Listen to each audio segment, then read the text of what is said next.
Good morning from Panhandle Outdoors with Winston Chester. Panhandle Outdoors, your source for fishing, hunting, and information for folks who enjoy the great outdoors.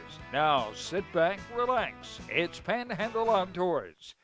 Good morning, folks. Welcome to Panhandle Outdoors, America's only daily outdoor TV show. I'm Winston Chester. I'm glad you're here this morning, and I was looking at the weather, and the winter just won't let go. It's still cool in these mornings. We're still going to have some more cool weather, but I tell you what, spring is right around the corner officially and weather-wise. So we're just looking a little bit more. In fact, it's going to get up to 70s for the weekend. So this morning's going to be a low of 40, again 40, and then a high of 63. Still real cool and still damp. Of course, our weather is always brought to us by Haney Technical Center at Baldwin Road and Highway 77, run by City Principal Mike Heppenstall, all the folks over there, and all the programs they can offer you. Water temperature remains at 62 degrees, and our river readings, Apalachicola, at lunchtime, it's got a steady drop on it. It's reading a 12.4 this morning. It did not drop yesterday. It just leveled off yesterday. Didn't drop as I had anticipated, but it's going to start back dropping this morning. But like I say, it's 12.4 and dropping out for the weekend. We're looking at around a 10-foot big river reading for the weekend. The Choctahatchee at Caryville, it's on the rise again, and it started rising a little bit yesterday. It's going to really rise on Thursday and Friday. It's getting back up there. Right now it's at a 9.4, but it's getting up there to 11.3 for the weekend. So if you're planning a weekend on the Choctahatchee, then you're looking at a rising river. If you're planning a weekend on Apalachicola, you're looking at a falling river. So whichever way you like to fish, you got your choice between either river, rising or falling. All right. Now a tide chart. Looking at the saltwater side, today is March the 13th. Folks, 1 week from today, March the 20th, will be the official first day of spring. So we're really, really close. But our tides now, we're looking at a high tide at 11:03, a low tide at 7:32 tonight. But you're only looking at you got a little bit of a drop today and more of a drop tomorrow. But by the weekend now, we're getting back to some good tides on Friday. We've got some outgoing tides, and then Saturday we got that tide right there in the middle of the day, but today we have about a 0.4 foot change, and our marine forecast coming out of north-northwest at 7 miles an hour. All right, that takes care of all of our weather, and we'll be back with our guest in just a second.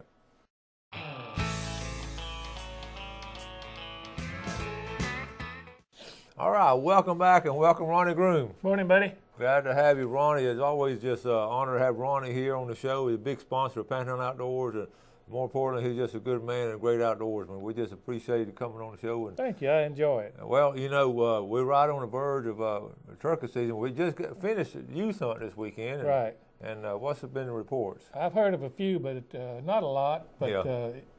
They had a lot of good times, I can tell you that. Yeah. My grandson went, my son took him, and they just had a ball. They didn't kill a turkey, but they're ready to go again. Well, that's the thing about just getting out in the woods. We say this over and over again. Getting out in the woods on Saturday morning, you'd rather have your kid out there than watching cartoons or playing electronic games. Just getting out in the woods and maybe hearing one or just getting out in the springtime. And this Saturday is going to be a beautiful day. It is. It's going to be up at 72 high, and it's going to be a great day to go turkey hunting. I know it. A lot of folks are looking forward. Woods are so pretty now, you know, the dogwoods, and it's just really pretty out there. It is. So what all you got? All kind of goodies that gonna help us get that big gobbler. Yeah, I brought a few items here that just to show you. Start out with gobbler calls. That's the thing now. You know, used to nobody used gobbler calls very much, but we found out that they're very effective at certain times. You know, sometimes you could just change one call or just to make a little difference, and a turkey will come when normally he wouldn't come. Mm-hmm. So we've got the gobbler calls. We got the haint. If you've watched the outdoor shows, you'll see this is a new one called the haint, and it takes a little practice to use this, but it's real compact and easy to use when you get used to it. And Flextone's got the thunder gobble, which is a call that you blow, and it's effective. Takes a little practice on some of these. Mm-hmm. The easiest thing to use is the old shaker gobble. Now, this is a new version that Primos has come out with. You can just push it and pull it, or you can shake it, or you can pull this out, and you got a call you can blow. No kidding. You got all kind of systems here.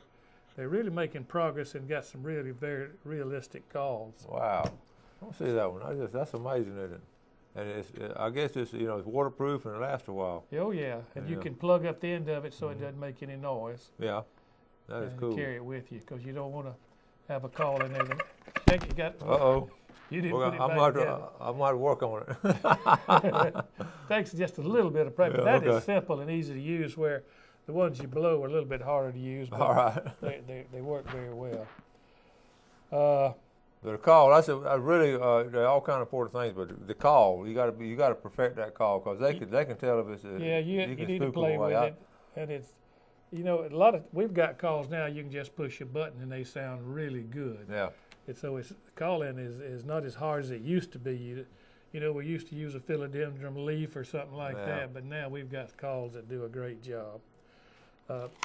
Probably if I just had to have one call, I'd have this one right here, and that's a mouth call. Mm-hmm. And this is a set of mouth calls that gives you different sounds, for cackle and low puts and purrs and that kind of thing. So you got a whole set of them here that'll cover the whole spectrum. And the beauty of that, you got your hands free and all. Hands free. You're standing there like this, and you just got that in your mouth, and there's no movement whatsoever. So it's probably the most effective call all around you can use. But let me show you. There's a guy named Billy White makes calls up in Alabama, and to me, this is the greatest call made. It's a yell. You can cluck, purr, do everything with it. It's just a matter of just moving that little paddle around. And these calls are hard to get. They're hard to find because Billy's had some health problems. And He's from Abbeville, Alabama. Abbeville, Alabama. I've heard of him. That's a beautiful call. That's called the hustling hen. The hustling hen.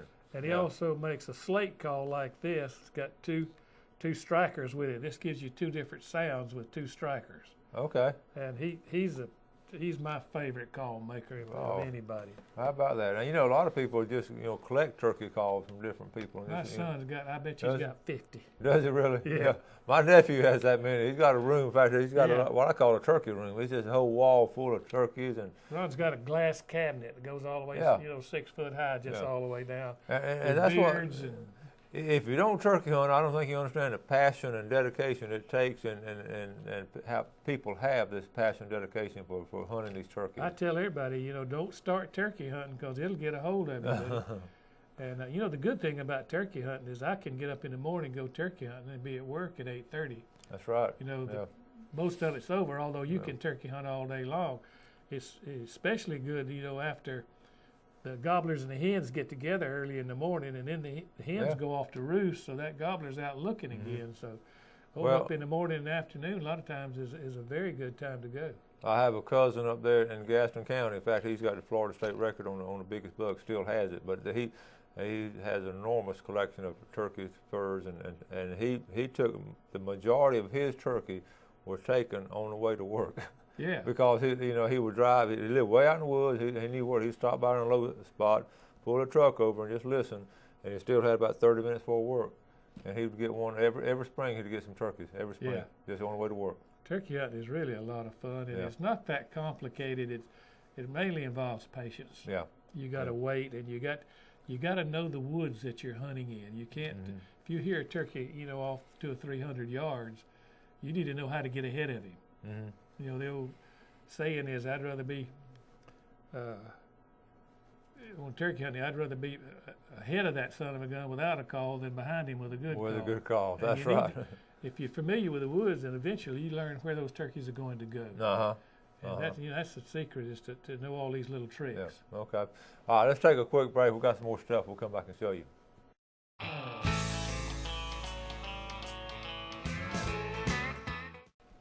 All right, welcome back. Sitting with Ronnie Groom from C&G. We're talking about spring turkey hunting. It's going to open up this Saturday. I know these woods going to be full of folks all throughout the Panhandle. You got to get there early. Have a lot of guys been by the shop talking about it? Oh yeah, we've just had lots of people in. And one thing we've got really special, I bought out another sporting goods store, and I had a pile of turkey calls. So more than I need. I got a surplus of turkey calls. So we've got a big box about that square full of turkey calls, mostly mouth yelpers, and we're selling them at half price. We've got Primos and Flex Tone, everybody's turkey calls, and they're half price. And We just got too many, got to get rid of them. Okay, that's a good deal. Run down there right into Harrison Avenue. You've been there since how long?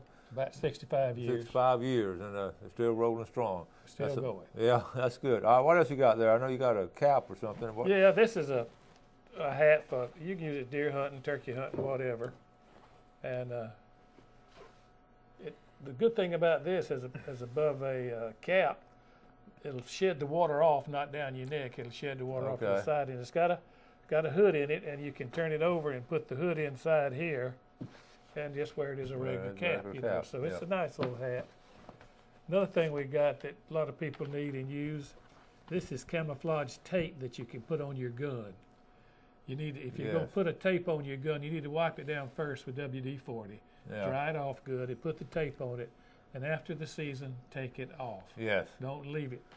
I had a guy bring in one that had been on there 2 or 3 years, and it was there forever. It wasn't coming off. I was going to say, what can you do after being on that long? Turkey shells. The hottest thing in turkey shells is heavy shot. This is a shot that is really effective. It's heavy and it does a very good job. Most people use 6s, 5s, or 4s, but they also make a Magnum blend in that shot that's got a mixture of 4s, 5s, and 6s. So you got a mixture of shots. That's a good idea. Yeah. And this is a very popular shot. We also have all the decoys down there. You know, we got the Thunder Chicken, which is just a front. It's not but about that thick. It's just got a front and a head on it and a fan that comes up, and you can use it as a decoy, or you can get behind it and walk behind it, crawl as long as you're behind it. Really? If you watch the hunting shows lately, you've seen Waddell, when he's been killing these turkeys, slipping up on them behind that call. I wanted you to do a video of you doing that now. We'd like to show my that. knees don't crawl real well anymore, buddy. If you get back to the shells now, if you're there Saturday morning, this Saturday, what kind of shell are you going to have this Saturday, you think? Well, I just use really a number 7. Okay. You know, they shoot pheasants with 7s, and with number 7s, you get 50 or 75 more shot. And the more shots you got, the better, because really it only takes one shot in the head, and you always shoot for the head in a turkey. You don't. That's the way to put them down quickly, and I would use that. But most people are using these Magnum blends and these heavy shot, but I just like that's what we like a number 7 or a number 6. We used to call those high brass, so they're like the high brass. These new turkey shells now, they're strong. Yeah. I mean, if you're shooting a 3.5-inch gun, you better be tough, because these new shells, they really give you a recoil. Now, what kind of tip? You know, once a year, you have about 255 shows. We like to do a little turkey show special, and Ronnie's always good about doing it. What kind of tips now, Ronnie, would you give to a beginner that's getting out there that really wants to learn how to turkey hunt, going out this weekend? What kind of advice would you give to them? Okay, to hold it sort of to a minimum of what you need, I'd get a crow call, a mouth call, and a box call. Okay. And go out there, and you take the crow call, get there before daylight, go to the area you think the birds are in, and hit that crow call. And normally a turkey will gobble if he's close by. It's a shock reaction. And once he gobbles, you get as close as you can without him seeing you and set up. And then take that mouth call or a slate call, something you can make little short puts and purrs with. Just want to make little put, put, put. You don't want to make a whole lot of noise once you get there. Now, another way to locate them is with this box call here. This one will reach out. I've had them gobble a quarter of a mile away at that call. Yeah. And then you got to set up, and the main thing is be patient. You know, if he gobbles and answers you yelp back, he gobbles, and everything gets quiet, and you wait there 30, 45 minutes, an hour, you think he's gone. Chances are he's right out there. So just stay there. You know, that's the main advice I can give you is stay put. Well, you know, most of the mistakes I hear made by beginners and all is they just want to do it too much. They just want to yelp too much. Too much calling. Yeah, once they get close, you don't want to do much calling. As long as he's coming and gobbling, I'd do very, very quiet. Yeah. And another thing too, when you want to take your shot, when's the best time to take that shot? You want to get closer, or you want to, if you got a shot at a distance, you want to go ahead and take that, or? Most shots need to be around 35 at probably 40 yards. Now, some of these shells you can shoot 50 yards, but you need to pattern these guns. Different shot and different guns will shoot different. Different chokes will shoot different. So you need to really pattern it and make sure you got a good choke. That you don't want to choke too tight. You can miss a turkey easy if you get a choke that's too tight. Well, that's what I'm saying. If you got a 7-shot, now you're going to have a lot of. Got a lot more shots. You got a lot more to get out. Or 6s. And yeah. A lot of people don't like to use 4s or 5s because they're heavy, but I like a lot of shot because it only takes one. Well, and anything else, you got to. They got to be still. You got to be patient. You got to wear gloves. You got to wear a mask. You got to wear a hat. You don't necessarily need a blind. It's nice if you have time to build a blind. But if you just back up under some palmettos, under some pine limbs, get your knees up with your gun on your knee, and don't move. I mean, you can't believe how well they can see. Yeah, and they can see all the way around too. I mean, their eyesight. I mean, a lot of times, just before if you're ready to shoot and that turkey's out there and maybe strutting around, if you'll put real loud, he'll usually lift his head up, and then you got a good headshot. Yeah.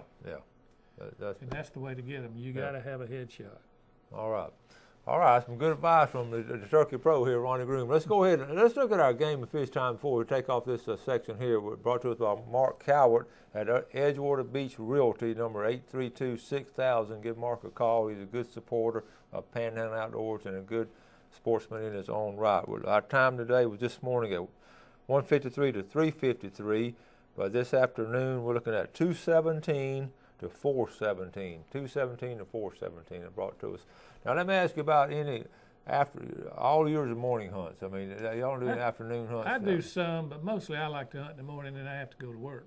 Yeah, that does come into work. Yeah. Okay. You have to make a living on the side. I thought this one get these sons and grandsons helping you out on this. They want to go hunt too.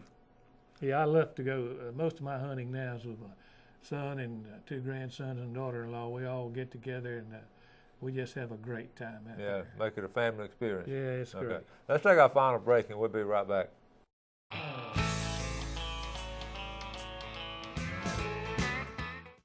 Welcome back to Ronnie Groom, and we never get away from Ronnie unless we say something about St. Vincent. On the next show when Ronnie comes on, we're going to talk about St. Vincent Island and bring some pictures from the other days and all, and we'll get a map of it and all. That was a great hunt on St. Vincent Island, and great fishing. Yeah, and speaking of fishing, we're about to get into fishing, but I got to tell you, Sarah Kirkland mentioned the other day she knew it was turkey season because she heard her dad Stan she heard him in the living room practicing turkey call.